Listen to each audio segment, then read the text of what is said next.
नमस्कार। हिंदी स्टूडेंट की बिहार स्पेशल श्रृंखला में आपका स्वागत है।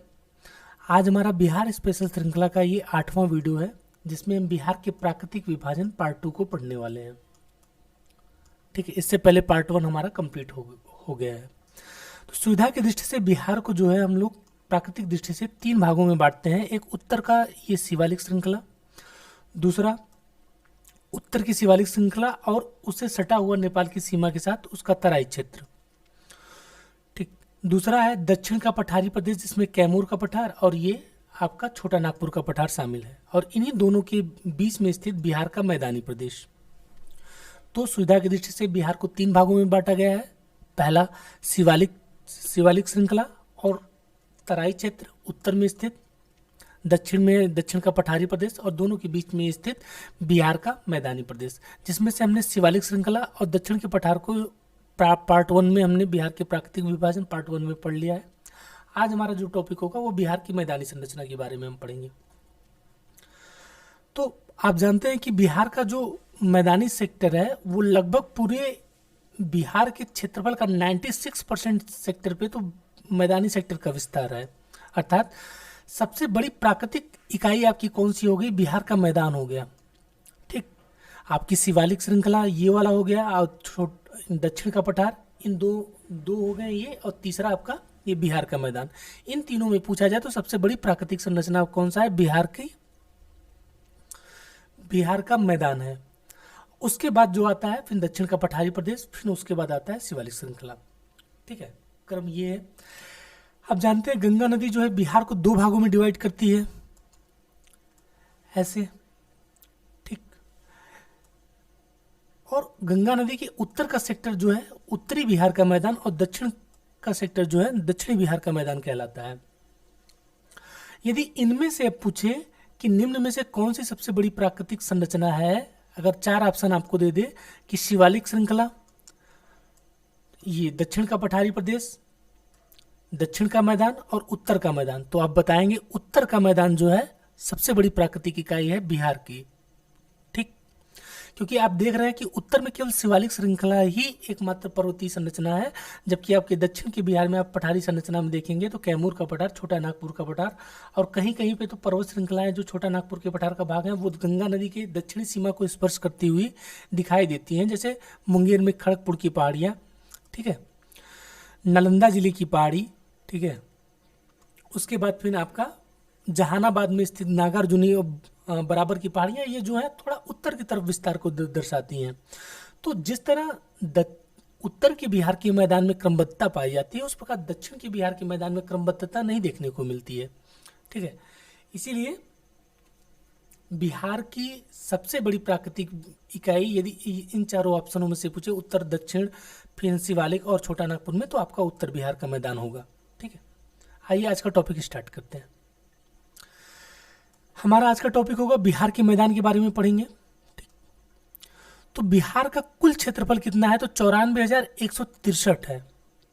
ठीक, 94,163 वर्ग किलोमीटर क्षेत्रफल जो है पूरे बिहार का, वर्तमान बिहार का जो मैप हम देखे हैं उसका क्षेत्रफल है, जो पूरे भारत के क्षेत्रफल का कितना है? 2.86 के करीब।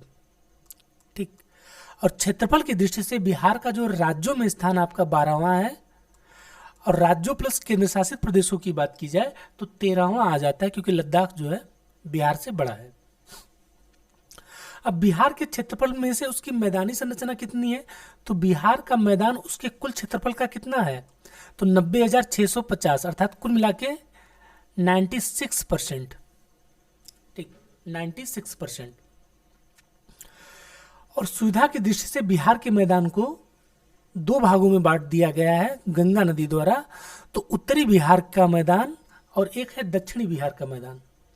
उत्तरी बिहार के मैदान का क्षेत्रफल देखिए 56,980 वर्ग किलोमीटर, और दक्षिणी बिहार के मैदान का क्षेत्रफल 33,670। तो आप देख रहे हैं कि सबसे बड़ी प्राकृतिक संरचना उत्तर बिहार का मैदान, यदि टोटली पूछा जाए तो बिहार का मैदान। बिहार के मैदान का निर्माण कैसे हुआ है? तो आप जानते हैं कि टेथिस भूसन्नति जो थी, जो कि इंडियन प्लेट और यूरेशियन प्लेट जो उत्तर में स्थित थी, इसके मध्य में थी। इसी में जब समय के अनुसार बीतते समय में जब नदियों के प्रवाह के कारण अवसादों का जमाव टेथिस भूसन्नति में होता गया, तो विभिन्न संपीड़न बलों के प्रभाव से हिमालय पर्वत का निर्माण हुआ और हिमालय पर्वत से निकलने वाली विभिन्न नदियों ने टेथिस जो भूसन्नति थी, जो धंसा हुआ भाग था, उसमें जो था अवसादों का जमा करके मैदानों का निर्माण किया। तो उत्तर बिहार का जितना भी बड़ा विशाल मैदान देखते हैं सिंधु से गंगा के बीच में, इसी प्रकार उसका जो है निर्माण हुआ है। तो बिहार का के मैदान का निर्माण कैसे हुआ? गंगा और उसकी सहायक नदियां, उत्तर से आने वाली पर्वतीय नदियां और दक्षिण से आने वाली उसकी मैदानी से मतलब पठारी क्षेत्रों से आने वाली नदियां, जैसे सोन हो गया, आपका पुनपुन हो गया। ठीक। तो बिहार की सबसे बड़ी प्राकृतिक इकाई कौन सी है? तो बिहार का मैदान, ये हमने पढ़ा ही। इसमें भी सबसे बड़ा कौन सा है? उत्तरी बिहार का मैदान। यहाँ पे क्षेत्रफल भी हमने देखा सबसे ज्यादा है। तो बिहार का औसत ढाल जो है कितना है? 6 सेंटीमीटर है। तो यहाँ पे देखिए, ये बिहार का मैप है।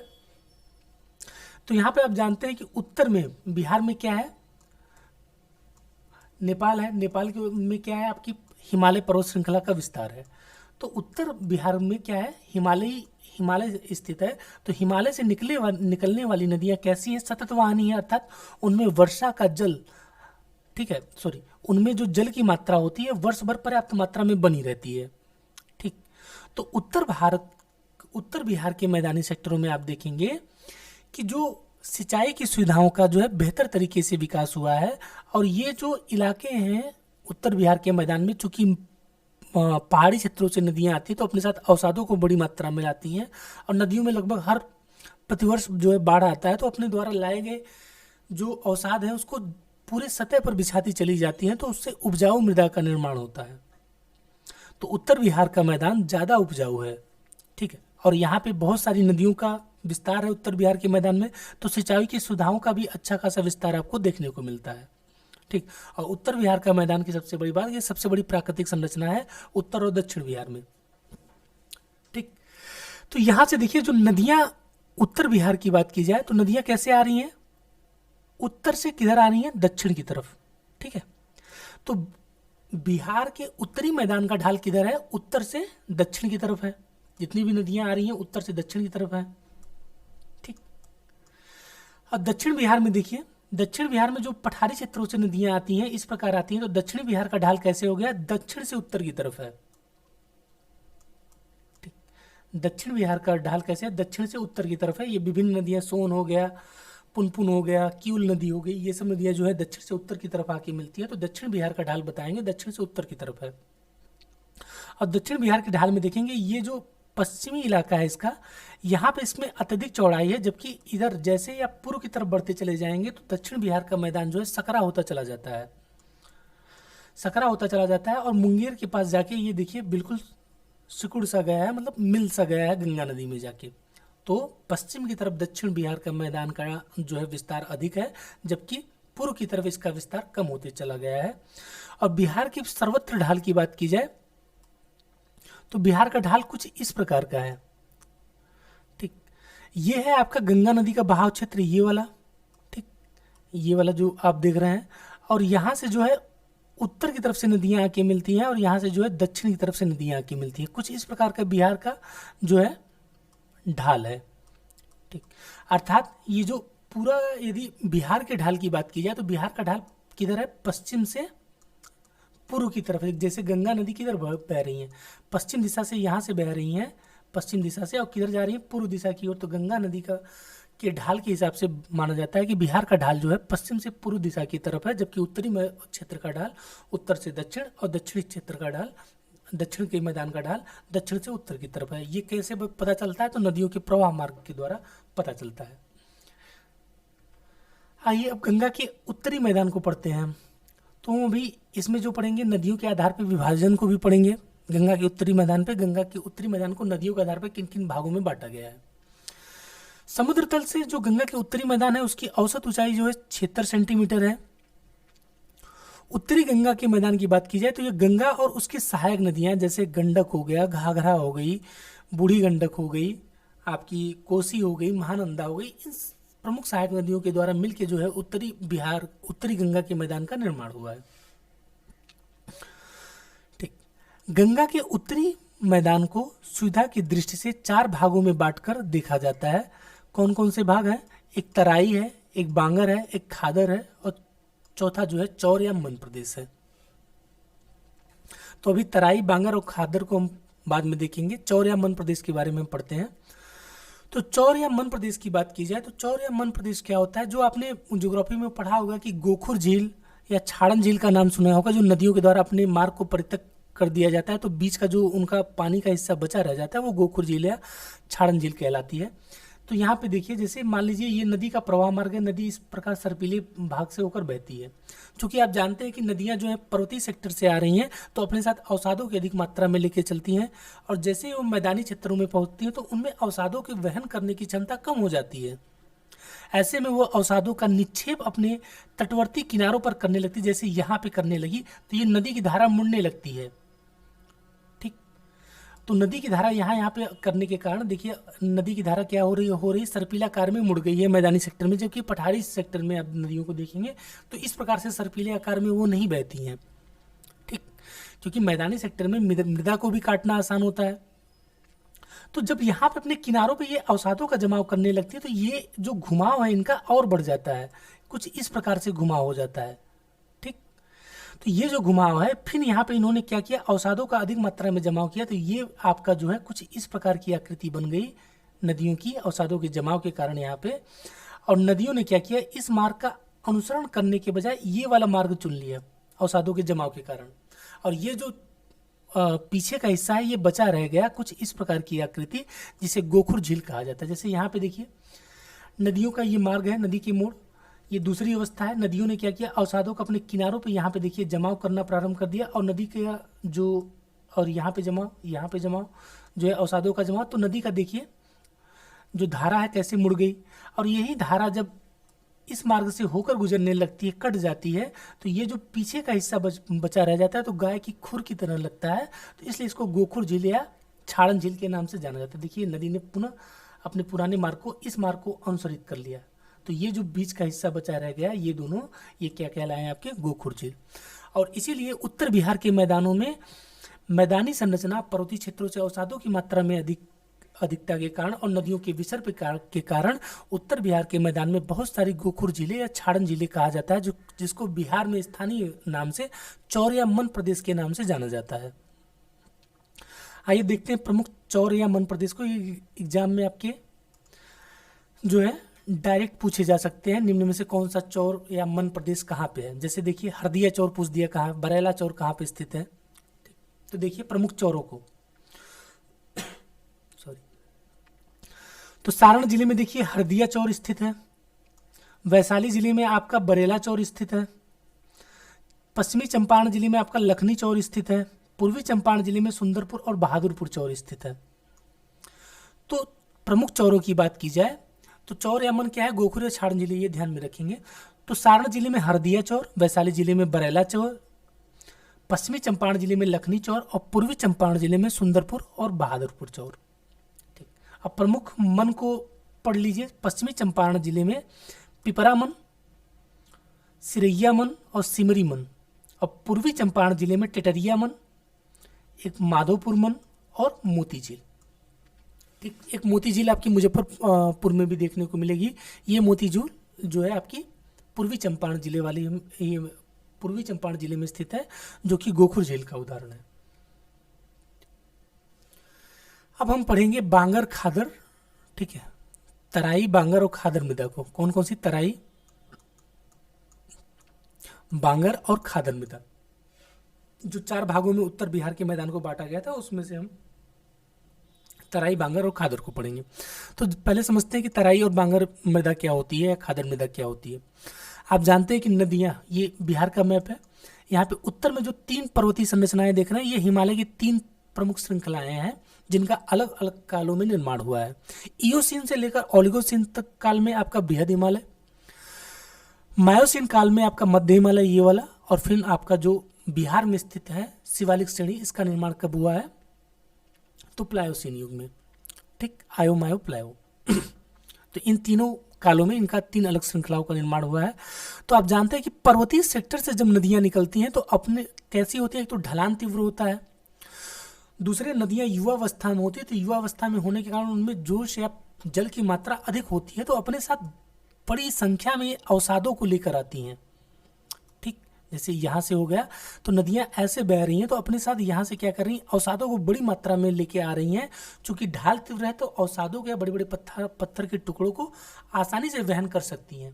लेकिन जैसे ही नदियाँ पर्वत के गिरपादों अर्थात मैदानी सेक्टर में प्रवेश करती, गिरपाद का मतलब गिर माने पर्वत, पाद माने पैर, अर्थात पर्वत जहाँ से स्टार्ट होता है वो गिरपाद कहलाता है। जैसे ये वाला, जैसे पर्वत के गिर पादों में पहुंचती है तो अपने साथ लाए हुए पत्थर के टुकड़ों या अवसादों को अपने पर्वत के गिर पादों पर ही जमा करना प्रारंभ कर देती हैं, और बहुत सारे अवसादों को यहीं पे जो पत्थर के टुकड़े हैं उनको जमा करने से क्या हो जाता है, बड़ी संख्या में यहाँ पे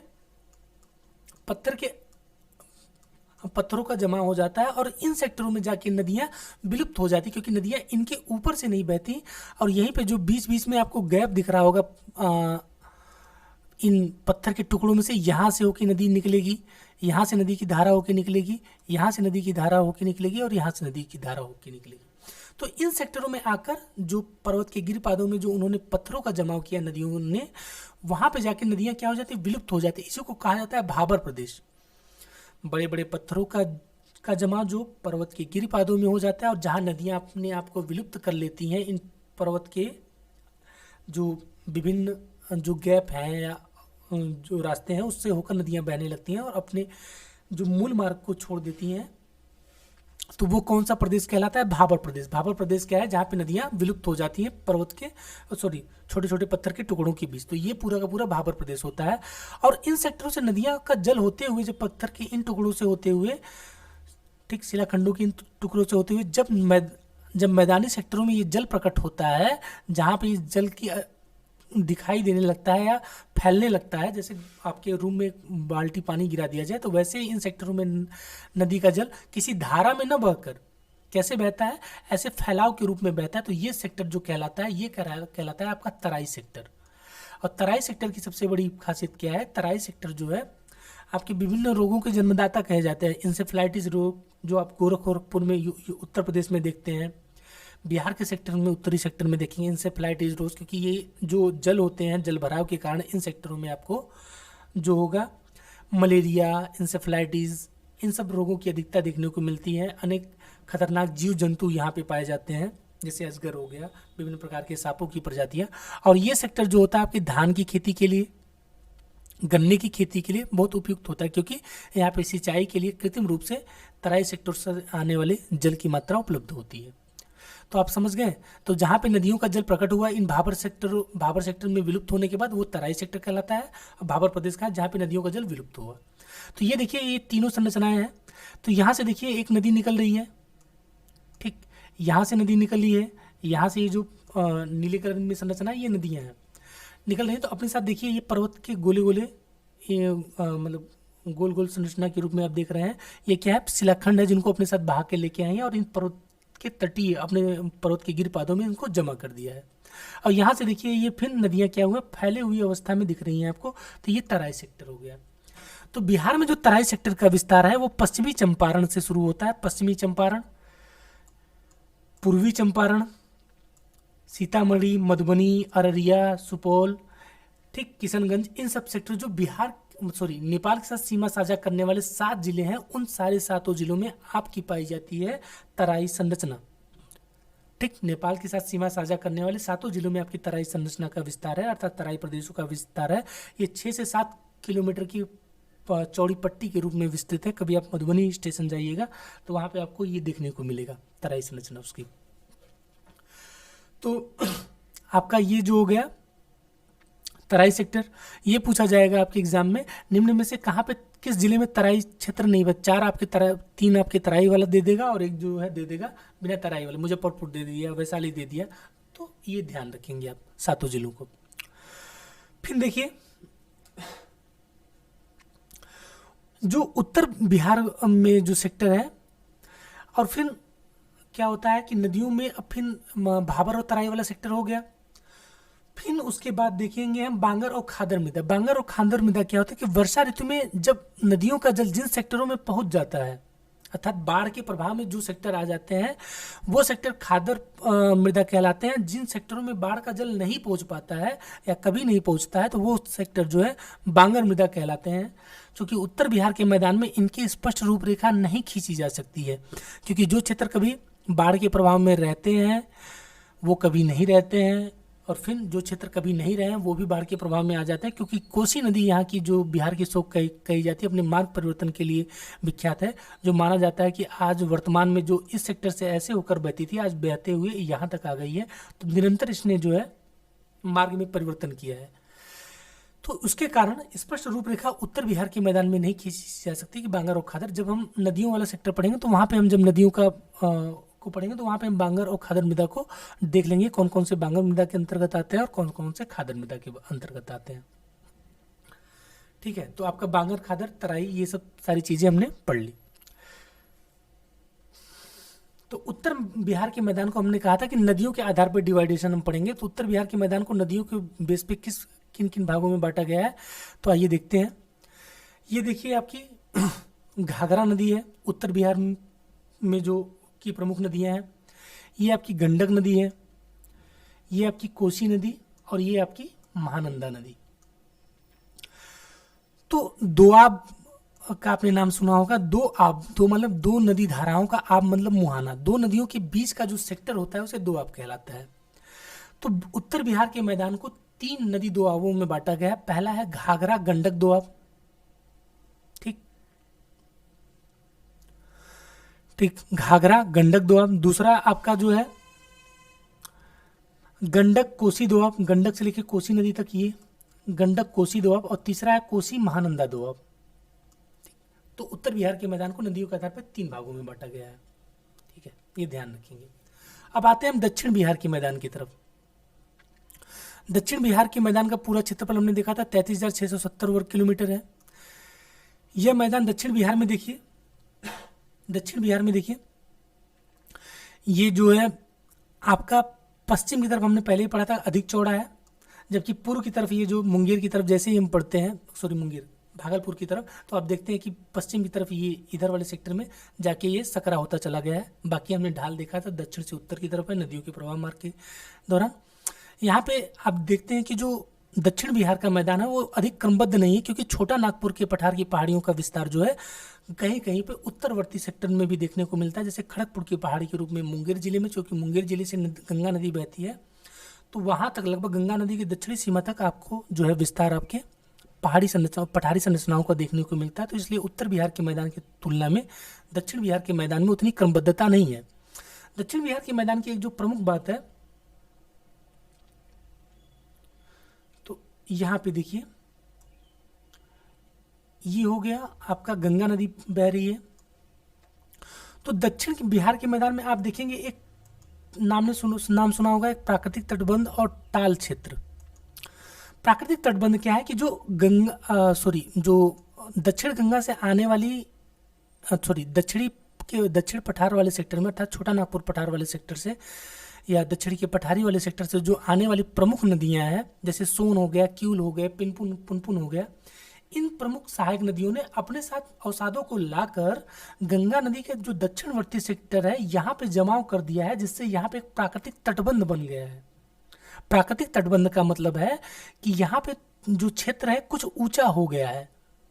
ठीक, ये यहाँ तक सोन नदी से लेकर क्यूल तक का क्षेत्र लगभग, यहाँ पे नदियों के द्वारा लाए गए अवसादों के कारण गंगा नदी के दक्षिण में, चूंकि नदियां आप जानते हैं कि जैसे ही पठारी सेक्टर से निकलती हैं तो उनमें जल की मात्रा तो उस समय थोड़ी बहुत होती है, लेकिन जैसे ही मैदानी सेक्टर में अर्थात गंगा नदी के तक मिलते मिलते वर्षा ऋतु के पहले तक, तो वहाँ पे क्या होता है, नदियों का जो प्रवाह मार्ग होता है वो थोड़ा कम हो जाता है, तो अपने साथ अवसादों को वो वहन नहीं कर पाती है। तो गंगा नदी में मिलने से पहले वो अपने अवसादों को इन्हीं गंगा नदी के दक्षिणवर्ती सेक्टरों में जमा कर दिए, जिससे यहाँ पे एक प्राकृतिक तटबंध का निर्माण हुआ है। इसलिए आप देखेंगे जितनी भी दक्षिण से आने वाली नदियां हैं वो डायरेक्ट जाके ऐसे गंगा में नहीं मिलती हैं, वो कुछ तट के समानांतर ऐसे चलती हैं इस प्राकृतिक तटबंध के, फिर जाके जहाँ पे ये देखती हैं ढाल, जहाँ पे इनको गंगा नदी में मिलने के अनुरूप दिखता है, वो जाके तब जाके गंगा नदी में मिलती हैं। अर्थात प्राकृतिक तटबंध का अनुसरण करते हुए ये नदियाँ चलती हैं। जैसे गांव में आपने देखा होगा नालियां जिससे पानी गुजरती है, तो जहाँ पे खुला स्थान होता है, जहाँ पे नालियों को काटा जाता है, वहीं से जल जो है खेत में जाता है। वैसे ही प्राकृतिक तटबंध नालियों के रूप में यहाँ पे प्राकृतिक तटबंध का निर्माण हुआ है, जो सोन नदी से लेकर आपको किउल नदी तक देखने को मिलेगा। तो ये प्राकृतिक तटबंध नदियों को डायरेक्ट गंगा में नहीं जाने देते, बल्कि उसके तट के समानांतर बहने के बाद ही नदियां जो है जाके गंगा नदी में मिल पाती हैं, चाहे वो सोन हो, चाहे वो पुनपुन हो, चाहे वो किउल हो, चाहे जो भी नदियां हो। और इन्हीं जो दक्षिणी इलाके हैं, ये गंगा नदी हो गई, ठीक। गंगा नदी का जो ये प्राकृतिक तटबंध है, प्राकृतिक तटबंध का जो निचला इलाका है, इसके दक्षिण का इलाका है, ये वाला सेक्टर, ये कैसा है, निम्न भूमि का क्षेत्र है, क्योंकि यहाँ पे प्राकृतिक तटबंध की तुलना में जो सेक्टर है या भूमि का जो ऊंचाई है वो कम है, तो ये निम्न भूमि का क्षेत्र है, इसलिए इसको टाल प्रदेश कहा जाता है, जो पटना से शुरू होकर शेखपुरा तक जाता है। यहाँ पे क्या होता है, क्योंकि प्राकृतिक तटबंध के नीचे स्थित है और मैदानी सेक्टर की नदियों की जो प्रमुख विशेषता है, क्योंकि उनमें वर्षा ऋतु में ही जल की मात्रा होती है, वो उत्तर की तरफ से जो हिमालयी क्षेत्र सेक्टर से आने वाली नदियां हैं, उनकी तरह वो सदा नीरा नहीं होती, अर्थात उनमें सर्वत्र जो जल की मात्रा नहीं बनी रहती, अर्थात हर वर्ष। तो उनमें जो है जल की मात्रा एक विशेष मौसम में रहती है, अर्थात दक्षिण बिहार की नदियों में वर्षा ऋतु में। तो वर्षा ऋतु में ये क्या करती है, अपनी नदियां जब अपने प्रवाह मार्ग में जल को लेके आती है, तो इन्हें टाल क्षेत्रों में, जो प्राकृतिक तटबंध के दक्षिण में स्थित जो निम्न भूमि का इलाका है, वहां पे क्या होती है, जल को जमा करने लगती हैं। और यहाँ पे टाल क्षेत्र में आप देखेंगे वर्षा ऋतु में जल का जमाव अत्यधिक मात्रा में होता है, ठीक। और ये पटना से लेकर लगभग शेखपुरा, लखीसराय शेखपुरा तक के सेक्टर में आपका जो है टाल क्षेत्र का विस्तार है। जैसे आप मोकामा टाल, बढ़ैया टाल, ये सब नाम आपने सुना होगा बिहार में, पटना वाले सेक्टर में। तो ये जो टाल क्षेत्र क्या है, जो प्राकृतिक तटबंध के दक्षिण में स्थित निम्न भूमि का इलाका है, जहाँ पे नदियों के जल भराव के कारण ये ज़्यादा फेमस है। तो ये जो है टाल क्षेत्र कहलाता है। ये जो है वर्षा ऋतु में यहाँ पे जो है खेती तो नहीं हो पाती, चूंकि जल भराव की स्थिति होती है, लेकिन वर्षा ऋतु के बाद के समयों में, अर्थात ग्रीष्म ऋतु में आप देखेंगे तो यहाँ पे जो है सब्जियों की खेती बहुतायत मात्रा में होती है, और ये काफ़ी उपजाऊ सेक्टर होते हैं।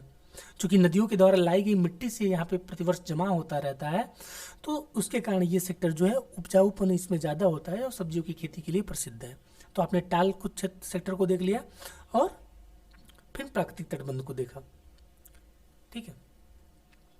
आप जानते हैं कि दक्षिण बिहार से जो आने वाली नदियां हैं वो जैसे ये सोन नदी हो गई, ये जो गुजरी है, तो ये जो दक्षिण बिहार से आने वाली नदियां हैं अपने साथ क्या होती है, छोटा नागपुर से लाए हुए जो विंध्याचल पर्वत श्रेणी से कुछ गुजरी हैं, जैसे सोन नदी, तो अपने साथ लाल बलुआ पत्थर, लाल बालू के कड़ों को घिसते हुए, क्योंकि जिस सेक्टर से नदियां बहेंगी वही तो मृदा अपने साथ लेके आएंगी, वही अवसाद तो लेके आएंगी। तो दक्षिण के पठार सेक्टर से आने वाली नदियां जो अपने दक्षिणी भाग में जो उन्होंने अवसादों का जमाव किया है, वो उर्वरता की दृष्टि से उतने उपजाऊ मैदान नहीं है, उतने उपजाऊ सेक्टर नहीं है, जो जैसे कि उत्तरी बिहार के मैदान, उत्तरी बिहार के मैदान के सेक्टर में पर्वतीय सेक्टर से आने के कारण यहाँ पे उपजाऊपन ज़्यादा है और यहाँ पे अवसादों की उच्च कोटि आपको मिलती है, जबकि दक्षिणी बिहार में आपको देखने को नहीं मिलती है। दक्षिण बिहार में आप मौसमी नदियाँ हैं, तो यहाँ पे सिंचाई की सुविधाओं का विकास नहीं है, तो यहाँ पे बाढ़ नहीं आते हैं। उत्तरी बिहार के मैदान में ही आपको बाढ़ की घटनाएं देखने को मिलेगी, कि दक्षिण बिहार के में जो है कभी कभी सोन नदी में बाढ़ आ जाए वर्षा की अधिक मात्रा के कारण, तो वो आम बात है, लेकिन वैसे बाढ़ की घटना जो है दक्षिण बिहार के मैदान में नहीं देखी जाती है। यहाँ की जो खेती के लिए जो है आप देखेंगे कृत्रिम रूप से सिंचाई की व्यवस्था अधिक मिलेगी आपको दक्षिण बिहार के मैदानी सेक्टरों में, और यहाँ की में उर्वरकों का प्रयोग भी अधिक मात्रा में देखने को मिलता है, क्योंकि मृदा में उत्पादकता में वृद्धि करने के लिए आपको जो है उर्वरकों का प्रयोग करना पड़ता है। तो हम देखेंगे अब दक्षिण बिहार के मैदान का नदियों के आधार पर विभाजन। यहाँ से देखते हैं, देखिए, ठीक, ये है आपकी सोन नदी, ये है आपकी किउल नदी, और ये है आपकी जो है सॉरी इसको नहीं, तो देखिए सोन नदी और गंगा नदी के बीच, ये गंगा नदी है जो ऐसे है, तो सोन और गंगा के बीच का ये जो मैदान कहलाता है, ये कहलाता है भोजपुर का मैदान। ठीक, जैसे आपने वहाँ पे पढ़ा था, तो वहाँ पे मैदानों का नाम नहीं दिए गए थे, घाघरा, गंडक दोआब, गंडक कोसी दोआब, कोसी और महानंदा दोआब, उत्तर बिहार में जो डिवाइडेशन किया था। यहाँ पे देखिए सोन और गंगा के बीच का जो दोआब है उसको क्या कहा जाता है, भोजपुर का दोआब। सोन और किउल के बीच का जो सेक्टर है, ये सोन और किउल के बीच का जो मैदान है उसको कहा जाता है मगध का मैदान। और किउल है, और यहीं पे आप देखेंगे आपकी राजमहल की पहाड़ी वाला सेक्टर है जो झारखंड में है, और आपका जो है हल्का सा जो है पश्चिम बंगाल में भी इसका विस्तार राजमहल की पहाड़ियों को देखने को मिलता है। और आप जो देखेंगे जो संथाल परगना वाला इलाका है जो भागलपुर सेक्टर से सटा हुआ जो संथाल जनजाति का है, यहीं आपके राजमहल की पहाड़ी वाले सेक्टर में ही आपको देखने को मिलेंगी संथाल जनजातियाँ। तो यहाँ पे आप जो देख रहे हैं ये जो राजमहल की पहाड़ी वाला सेक्टर है, तो जिसका विस्तार आपका लगभग भागलपुर जिले में आपको थोड़ा बहुत देखने को मिलता है राजमहल की पहाड़ी का। तो किउल से लेकर ये जो राजमहल की पहाड़ी वाला सेक्टर है इसको कहा जाता है आपका अंग का मैदान। तो दक्षिण बिहार को हमने देखा 3 मैदानों में बांटा गया है, एक गंगा और सोन के बीच में भोजपुर का मैदान, और सोन और किउल के मध्य में मगध का मैदान, किउल और राजमहल की पहाड़ी के बीच में आपका जो है कौन सा मैदान हो गया, अंग का मैदान। ये पूछा जाए कि अंग का मैदान किन 2 सेक्टरों के मध्य में स्थित है, या किउल का मगध का मैदान किन 2 नदियों के बीच में स्थित है, या भोजपुर का मैदान किन 2 नदियों के बीच में स्थित है, तो ये आप आराम से बता लेंगे। चलिए इसी के साथ हमारा आज का ये बिहार का जो मैदान वाला टॉपिक था वो हमने पढ़ लिया। आज हमारा प्राकृतिक विभाजन कंप्लीट हो गया है। अब नेक्स्ट हमारा जो वीडियो हम पढ़ेंगे तो हम पढ़ेंगे यहाँ के खनिजों के बारे में, और दूसरा फिर पढ़ेंगे जनजातियों, क्योंकि आप जानते हैं कि पठारी या पठारी संरचना जो है वहीं पे आपके खनिज मिलते हैं। तो बिहार के लगभग दक्षिणी सेक्टर में ही आपको सारे खनिज मिलेंगे। तो जब हमने पहाड़ और पठार को अच्छे तरीके से समझ लिया है तो ये लगे हाथ हम जो है उसके खनिज संपदा वाले इलाकों को भी आराम से पढ़ते हुए चलेंगे, ताकि हमारा जो है कॉन्सेप्ट के बेस पे याद हो जाए, उसे रटना ना पड़े। बहुत ज़्यादा आपको खनिज के बारे में नहीं पढ़ना, क्योंकि बहुत ज़्यादा खनिज तो मिलता ही नहीं है बिहार में। और इसी के साथ हम जनजातियों को पढ़ लेंगे, क्योंकि जनजातियाँ मैदानी सेक्टरों की अपेक्षा पहाड़ी या पठारी क्षेत्रों में रहना ज़्यादा प्रेफर करती हैं।